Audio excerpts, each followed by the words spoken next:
어느 정도 신앙생활을 해오신 분들이라면 충분히 좀 공감하실 수 있는 것 중에 하나가 우리 삶에 아무런 문제가 없거나 또 혹은 고난과 역경이 없이 뭐든지 잘 되고 늘 건강하고 풍성한 삶을 살게 된다면 삶은 좀 윤택해지고 또 마음도 편안해질지는 모르겠지만 결국 그렇게 시간이 지속이 되면 하나님을 찾는 일은 점점 줄어들다가 결국 아예 하나님을 찾지 않게 되는 결과가 있을 것이라고 하는 것은 우리가 생각할 수 있는 일이죠. 이제 그 단계가 되면 이제 믿음이라는 단어가 그 삶의 의미가 없어집니다. 하나님을 찾지 않게 되니까. 그렇다고 우리가 늘 고난과 고통 속에서만 살아가야 되느냐? 꼭 그런 것만은 아닙니다. 지금도 우리 삶에 많은 것, 여러 가지 크고 많은 환난과 어려움들이 늘 찾아오니까 우리는 가끔 이제는 정말 더 이상 무슨 일이 없었으면 좋겠다라고 하는 그런 어떤 간절한 소망이 있을 수 있죠. 물론 자연스러운 일이겠지만 우리가 그런 소망을 갖기 전에 우리가 이미 알고 있었던 정말 내 삶에 아무 일 없으면 나는 하나님 찾지 않고 기도도 하지 않을 것이다 라고 했던 그 생각을 먼저 좀 기억하고 어느 상황에서든지 내가 하나님을 의지하는 것이 은혜요 또 하나님을 찾는 것이 축복인 것을 우리가 늘 기억하고 살아가야 됩니다. 하나님께서 이스라엘의 믿음을 위해서 가나안 땅에 이방 족속들을 남겨두셨다고 했어요. 지금 살고 있는 이스라엘 백성들은요 전쟁을 알지 못해요. 전쟁을 치른 세대는 이미 다 죽었습니다. 이미 지금 있는 이방 민족들과 함께 동화되어서 살아가고 있는 자녀들이에요. 하나님을 알지 못해요. 하나님 순종하지 않습니다. 그래서 하나님께서는 이방 민족들을 쫓아내실 수도 있지만 그들을 쫓아내지 않고 저들과 전쟁을 하라고, 전쟁하게 되면 결국 하나님을 의지할 수밖에 없거든요. 하나님께 기도할 수밖에 없어요. 그것을 하나님 원하시면서 이방 민족들을 남겨두셨습니다. 하나님께서 우리의 인생 가운데 또 우리의 삶 가운데 고난을 허락하시고 어려움을 남겨두시는 이유가 있어요. 우리를 괴롭게 하려고 하는 게 아닙니다.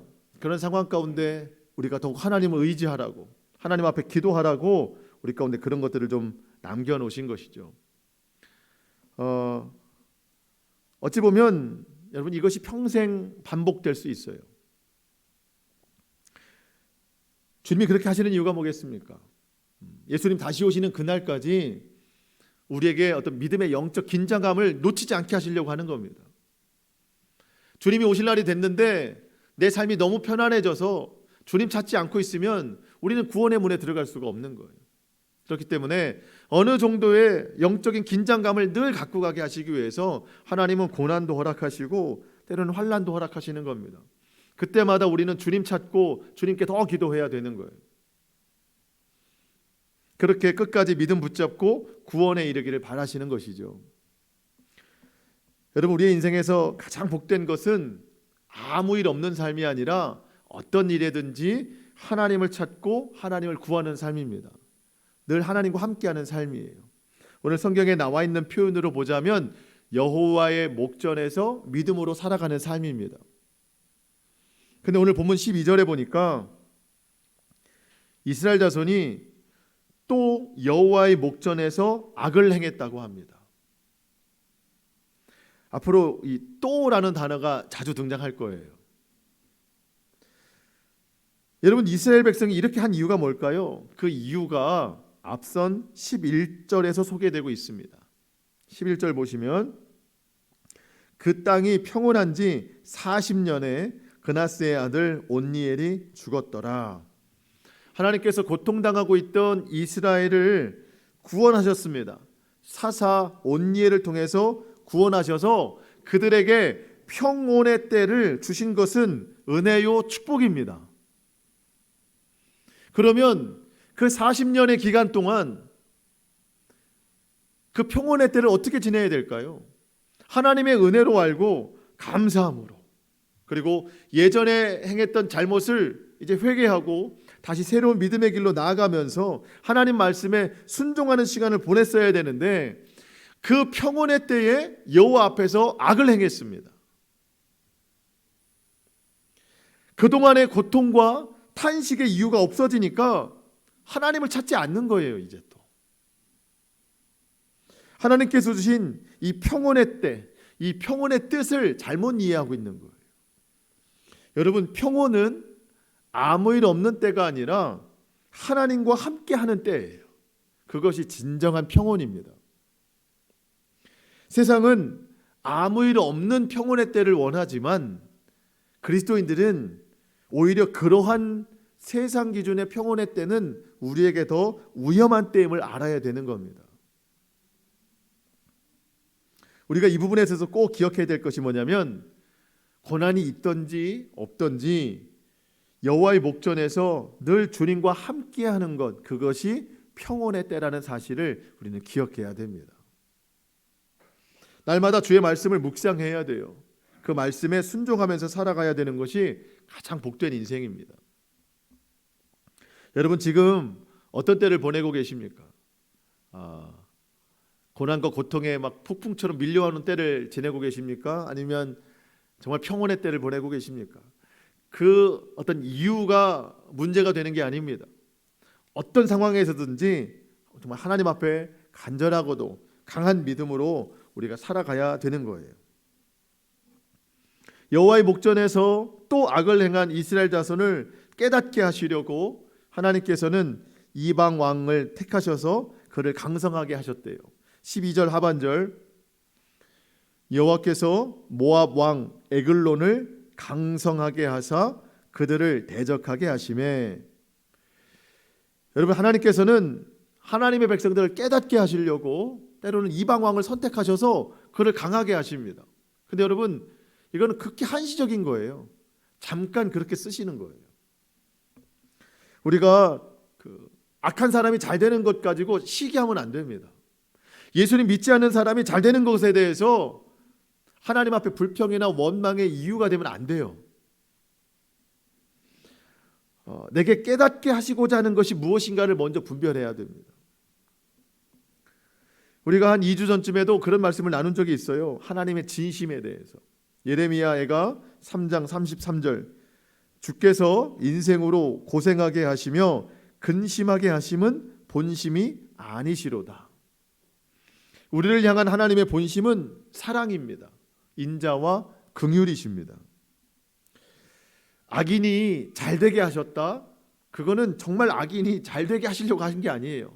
잠깐 악인을 쓰시는 거예요. 그냥 그걸 부러워하면 안 됩니다.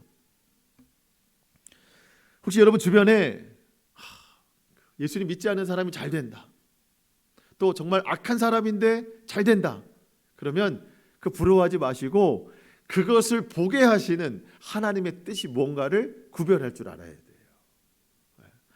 하나님은 내가 잘 되기를 원하세요. 하나님 앞에 늘 동행하기를 원하시는 것이죠. 보이는 것을 통해서 하나님의 뜻을 우리가 깨달을 수 있어야 된다는 겁니다.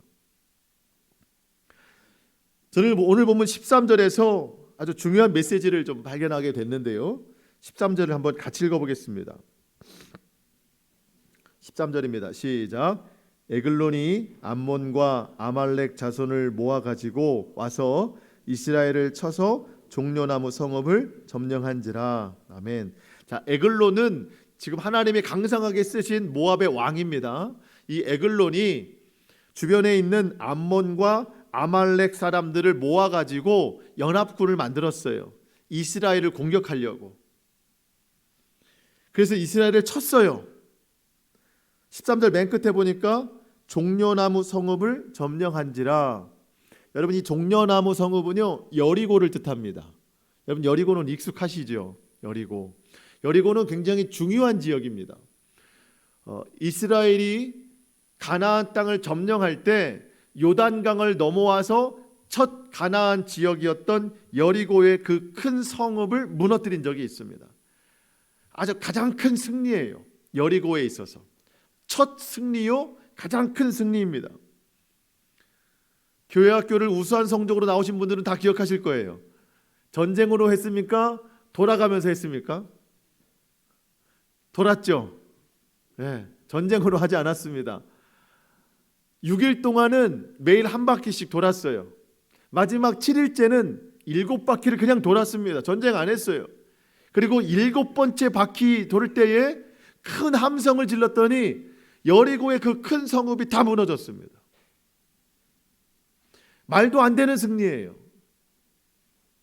지금도 이런 승리는 없어요. 하나님의 기적을 체험한 겁니다. 멀지 않으니까 좀 찾아보겠습니다. 오늘 본문은 우리가 좀 손으로 잡아놓으시고 여호수아 6장 20절. 자, 사사기 앞에 있는 여호수아 6장 20절.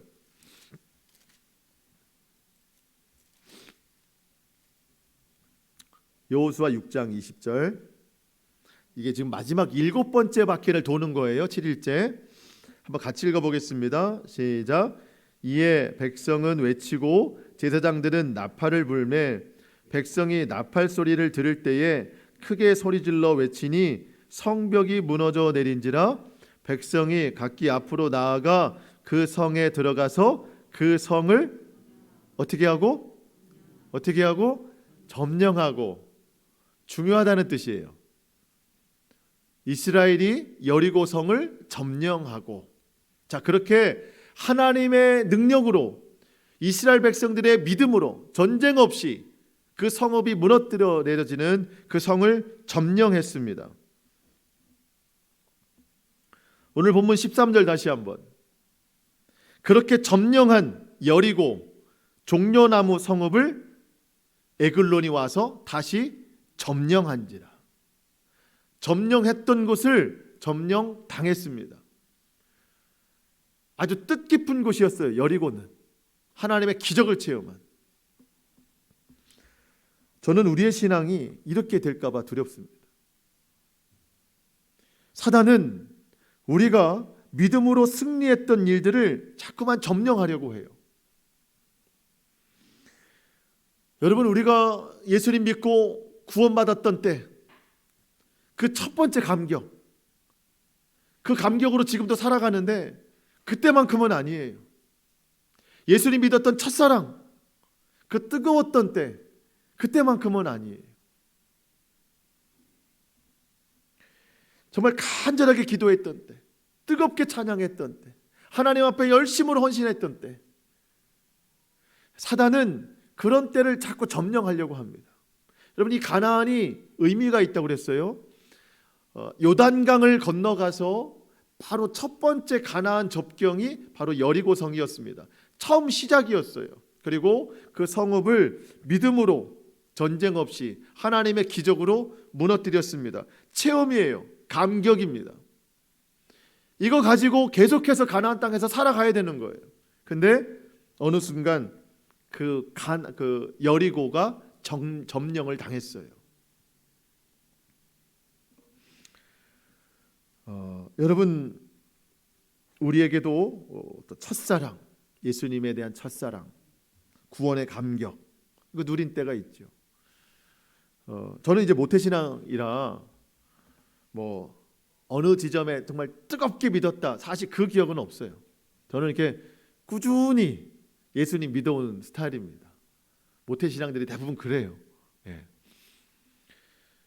여러분, 그래도 그 꾸준히 믿어온 어느 삶의 구간마다 그래도 하나님의 사랑을 경험하고 예수님의 은혜를 경험하고, 또 모태신앙이니까 얼마나 수없이 많이 예배를 드렸겠습니까? 모든 예배가 다 기억이 나진 않아요. 그래도 하나님이 그 기회를 베풀어 주셔서 어느 때에 예배에 감격을 허락하시고, 또 찬양에 막 기쁨이 있고 뜨겁게 막 기도했을 때가 있고. 여러분, 그러한 믿음의 흔적들이 있는데 사단은 그거를 점령하려고 하는 거예요. 어느 순간 내가 하나님보다 다른 것들이 막 우선이 되기 시작할 때 사단은 그 틈을 타가지고 우리 믿음의 흔적들을 하나하나씩 점령해 나갑니다. 열심히 예수님 믿던 사람도, 정말 오랜 시간 신앙생활 해오던 사람도 사단에게 점령당하는 것은 금방입니다. 평생 예수님 믿는 사람도 나중에는 예수님을 모른다고 말하는 사람이 있어요. 정말 뜨겁게 하나님 찬양하고 예배하던 사람도 어느 순간 예배에 등 돌리는 사람이 있어요. 점령당해서 그렇습니다. 사단이 공격해서 그러는 거예요. 여러분, 이게 정말 무서운 일입니다.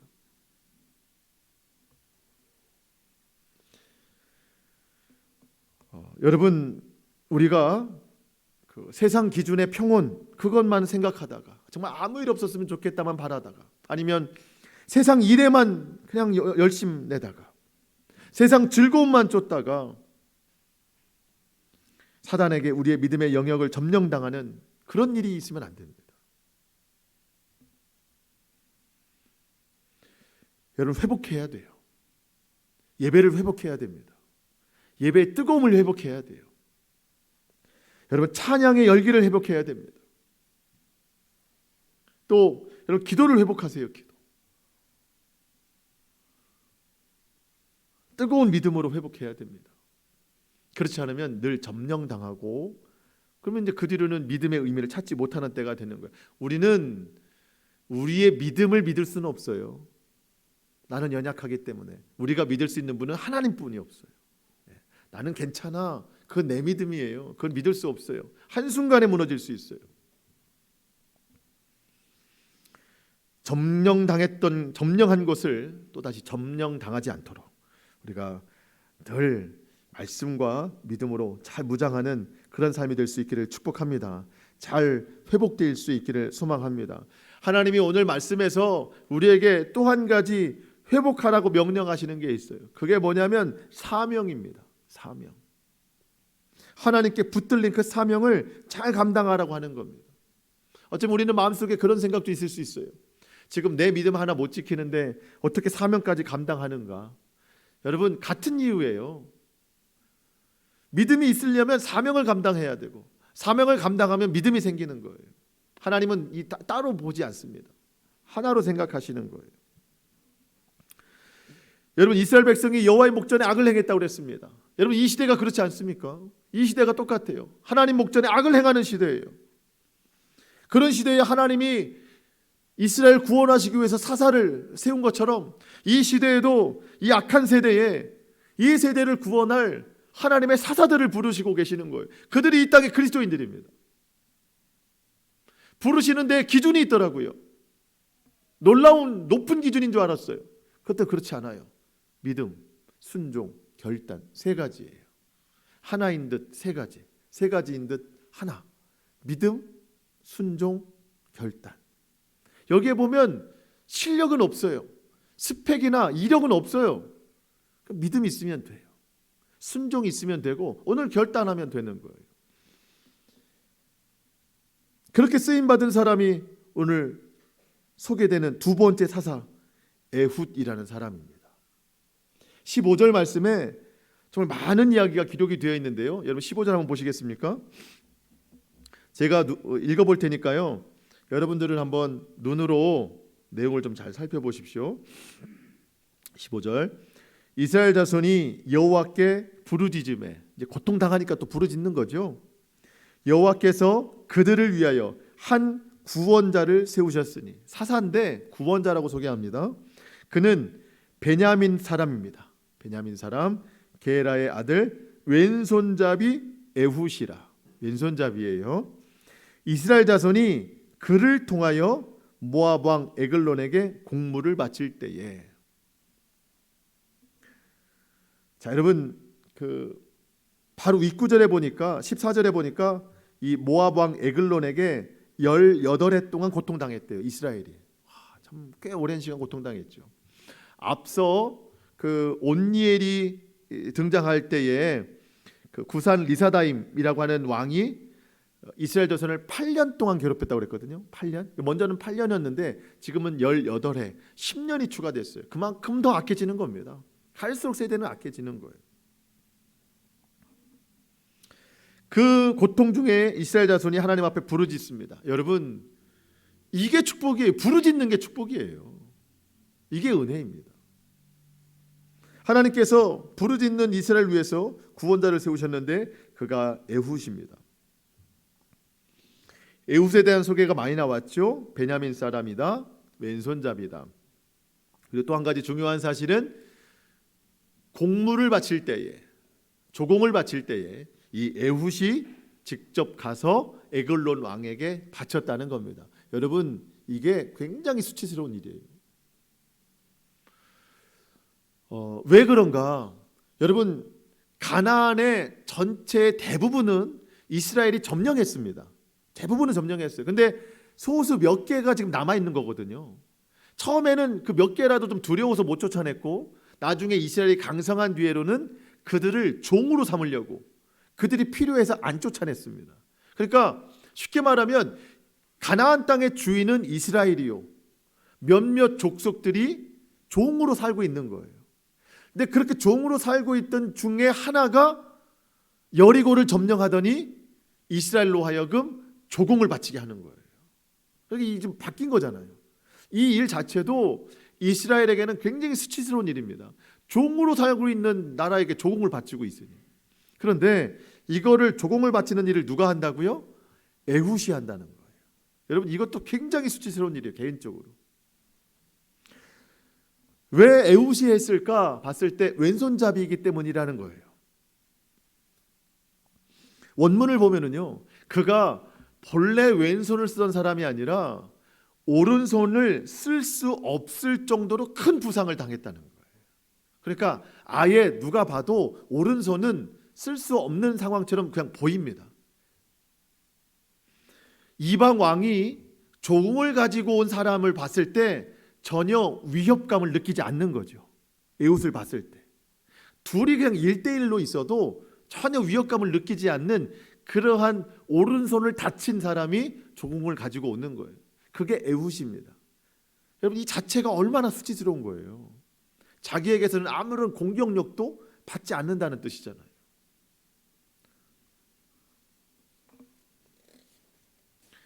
그리고 그는 베냐민 자손입니다. 베냐민은 야곱의 12아들 중에서 가장 막내예요. 이스라엘의 가장 작은 지파입니다.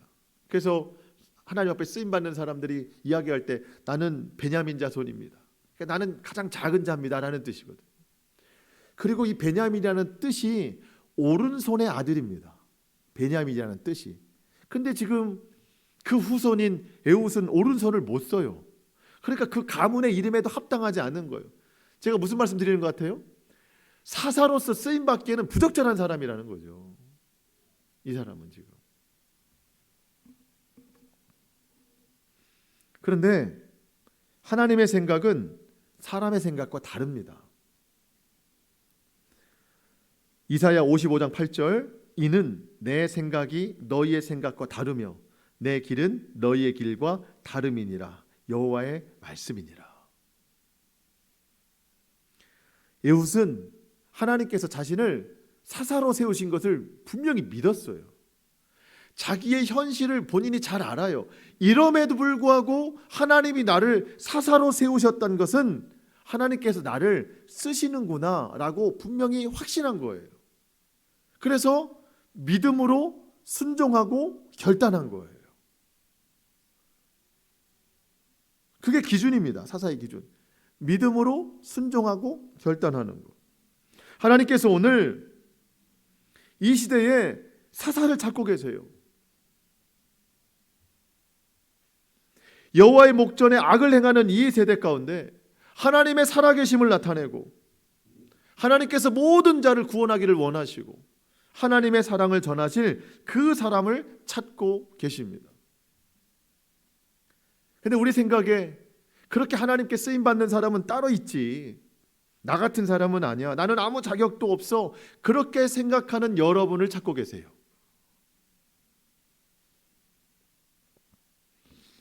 우리는 하나님의 말씀을 들으면 그걸 어떻게 해? 라고 부정적인 생각이 되는데 우리는 생각을 바꿔야 됩니다. 어떻게가 아니고 왜? 라는 생각을 해야 돼요. 하나님이 왜 나를 부르셨을까? 여러분들이 여러분의 가정에 있는 것은 그냥 된 일이 아닙니다. 하나님의 섭리예요. 나를 왜 우리 가정 가운데 세우셨을까? 나를 통해 하실 일이 있는 거, 하나님이. 여러분이 여러분의 직장 가운데 있는 것은요, 우연히 된 것이 아닙니다. 하나님의 섭리 가운데 거기에 있는 거예요. 그러면 생각하는 거예요. 하나님이 나를 왜 이곳에 세우셨을까? 하나님의 하실 일이 분명히 있다는 거예요. 여러분, 이 세상 기준으로 그곳에 머물러 있는 게 아닙니다. 우린 단지 돈 벌려고 하는 게 아니에요. 우린 단지 그냥 어떻게 하다가 맺어진 우연 이런 게 아닙니다. 모든 곳에 하나님의 뜻이 다 있어요. 그곳 가운데 나를 부르시고 세우신 목적이 있는 겁니다. 그곳에 구원을 선포해야 되고 하나님의 사랑을 나타내야 되고 성령의 열매를 맺어야 되고 주의 말씀에 순종함이 있어야 되는 겁니다. 여러분, 우리가 점령당한 많은 것들이 있잖아요. 하나님께서 우리를 오늘 이 시대의 사사 구원자로 부르시는 것은 그것들을 다시 회복할 수 있는 기회를 주시는 거예요. 결단하면 하나님이 그렇게 인도해 나가십니다. 아마 이스라엘 사람들은 다 뽑혀도 에훗만은 아닐 것이다. 그는 오른손을 쓸 수 없고 작은 자이기 때문에. 근데 하나님은 다르게 말씀하세요. 에훗만이 할 수 있다. 성경에 그대로 지금 스토리가 나옵니다. 16절 보세요. 에훗이 한 규빗 되는 한 45cm 되는 칼을 가지고 있어요. 양날을 날카롭게 만들어 놓은 양날의 칼을. 자, 어디에 숨겼어요? 16절에 보면 여러분 한번 사극 많이 보시잖아요. 한번 생각해 보세요. 오른쪽 어디에 숨겼어요? 오른쪽 허벅지 옷 속에. 여러분, 칼이 오른쪽 허벅지 속에 있다는 것은 오른손을 쓴다는 거예요? 왼손을 쓴다는 거예요? 오른쪽에 있다니까요. 이게 칼이 오른쪽에서 이렇게 꺼내요? 아니죠, 반대로 꺼내야 되잖아요. 칼을. 참 드라마 안 보시네. 반대로 꺼내야 될 거 아니에요. 그렇죠? 오른손잡이라면 어디에서 숨겨야 돼요? 왼쪽 허벅지 옷 속에 숨겨야 되는 거예요. 무슨 얘기인지 아시겠죠? 왕 앞에 나아갈 때 신하들이 점검을 해요. 사람들을, 왕 앞에 나가는 사람을. 근데 에훗이 올 때는 점검 안 해요. 이미 공격력이 없어 보여요. 혹여 한다고 해도 그 들어오는 사람의 어디를 점검하겠어요? 대부분 오른손잡이니까 왼쪽을 점검하죠. 이렇게 공항에서 점검하는 것처럼 왼쪽에 아무것도 없어요. 오른쪽은 보지도 않아요. 칼을 오른쪽에 차고 있어요. 지금 에훗은 그걸 통과하는 거예요. 그냥 다른 사람이면 안 됐겠죠. 에훗은 왕에게 공물을 바치러 갔습니다. 혼자 간 건 아니에요. 여러 사람이 같이 갔어요. 일단 공물을 바치는 임무를 끝냈습니다. 나왔어요. 갈 길로 갑니다. 같이 왔던 사람들을 돌려보냅니다. 이제는 혼자 다시 왕 앞에 나가서 은밀한 일을 계획하는 거예요. 근데 한 가지 더 주목되는 게 있더라고요. 19절. 어디서 헤어졌는가? 19절. 자기는 길갈 근처 돌 뜨는 곳에서부터 돌아와 이르되. 사실 그렇게 주목되는 건 아닌데요. 전 여기서 너무 눈에 띄어서 말씀드리는 거예요. 길갈 근처 돌 뜨는 곳에서 에훗이 혼자 돌아왔습니다. 왕한테 혼자 나가려고. 근데 여러분, 이 길갈이라는 단어는 우리가 2장 1절에도 한번 나온 적이 있었어요. 여호와의 사자가 길갈에서부터 올라왔다. 그때 제가 설명드린 게 뭐냐면 이 길갈은 여호수아와 함께 요단강을 건넜을 때 그 놀랍게 건넌 그 현장을 증표로 삼기 위해서 12지파가 하나씩 돌을 갖고 와서 이 길갈에다가 돌을 비석을 쌓아놓은 거, 그게 길갈입니다. 그래서 나중에 후대 자손들이 이 요단강을 어떻게 건너느냐 묻거든 이 비석이 증표가 될 것이다. 기적과 같이 물이 갈라져서 이렇게 건너오게 됐다. 믿음의 유적지예요. 믿음이 좀 연약해졌다. 그러면 거기 가서 다시 믿음을 회복하는 것이죠. 믿음의 상징인 곳입니다. 길갈은. 근데 길갈 근처, 길갈과 가까이에 뭐가 있대요? 돌 뜨는 곳이 있대요. 이 돌 뜨는 곳은 우상 숭배하는 곳입니다. 돌 갖다가 올려놓는. 저는 이렇게 해석이 됐어요. 우리 마음에 하나님이 계신데 하나님 성전 근처에 우상이 같이 있다는 거예요. 내 마음에 하나님도 있고 우상 뜨는 곳도 있다는 거예요.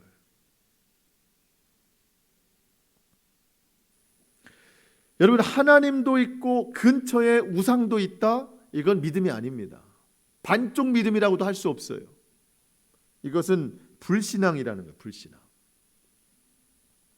여러분, 길갈 근처에 돌 뜨는 곳에 여지를 두면 우리의 발걸음은 길갈로 가지 않습니다. 돌 뜨는 곳으로 갑니다.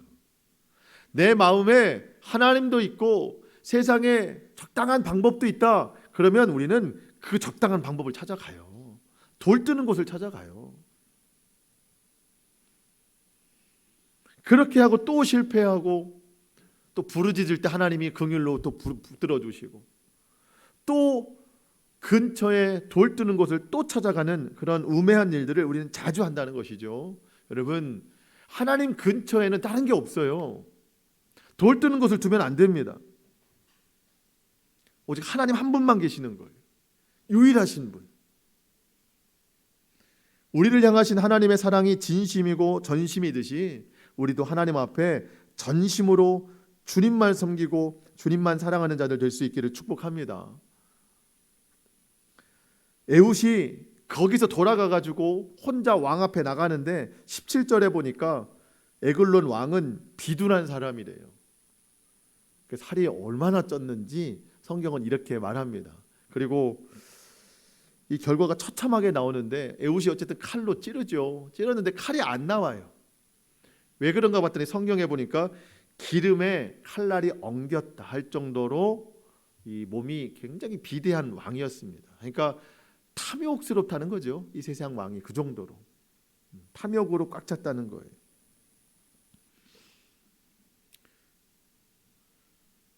에훗은 왕과 독대할 이야기가 있다. 근데 왕은 되게 기대를 합니다. 뭔가 더 좋은 것을 줄 거라고. 그래서 왕은 신하들을 다 물러가게 하고 둘이 있는 자리에서 에훗은 기회를 놓치지 않고 왕을 죽입니다.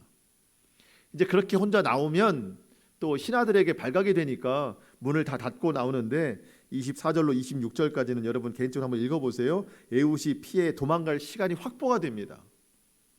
참 하나님이 다 하시는 일이에요.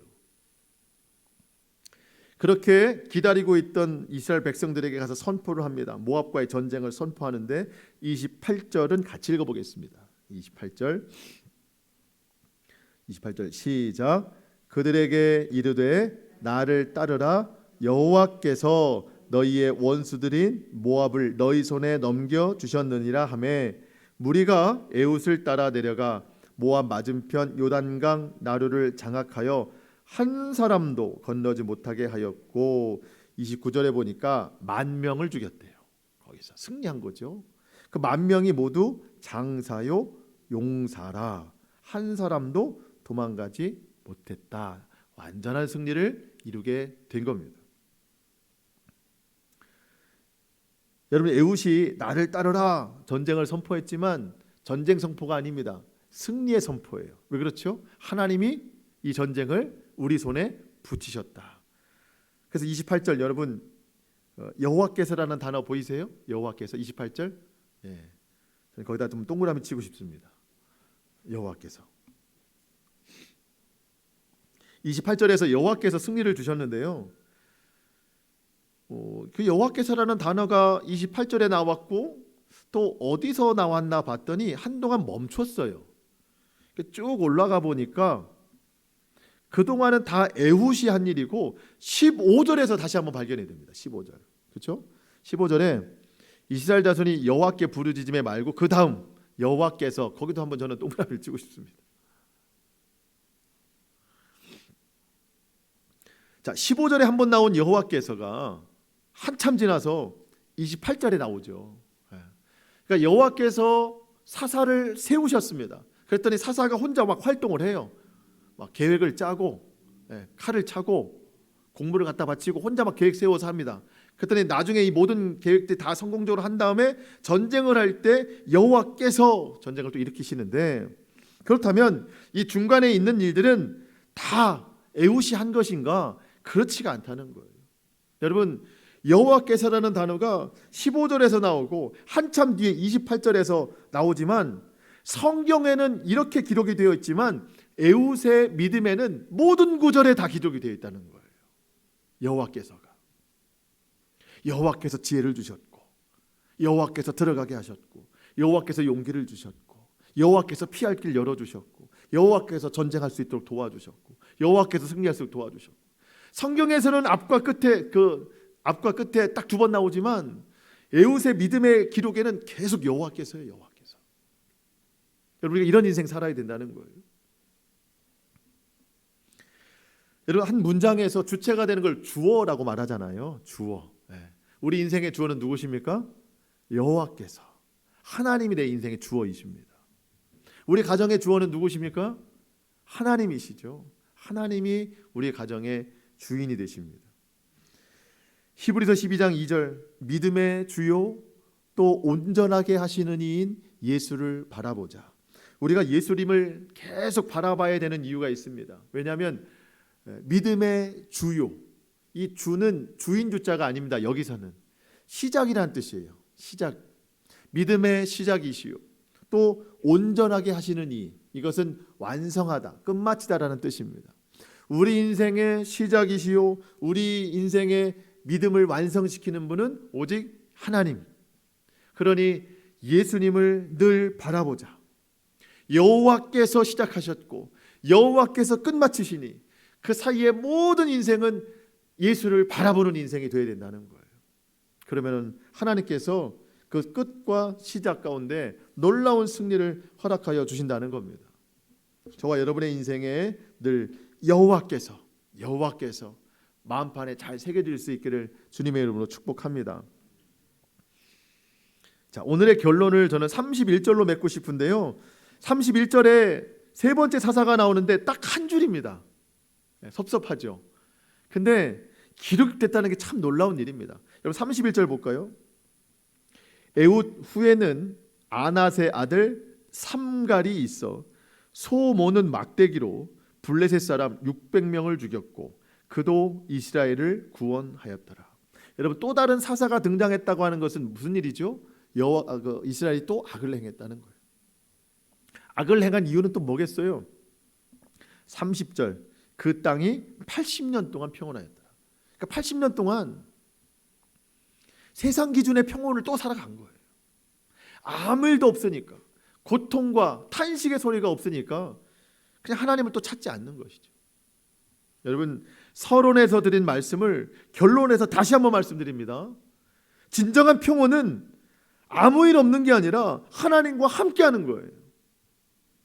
하나님의 은혜를 기억하는 거예요.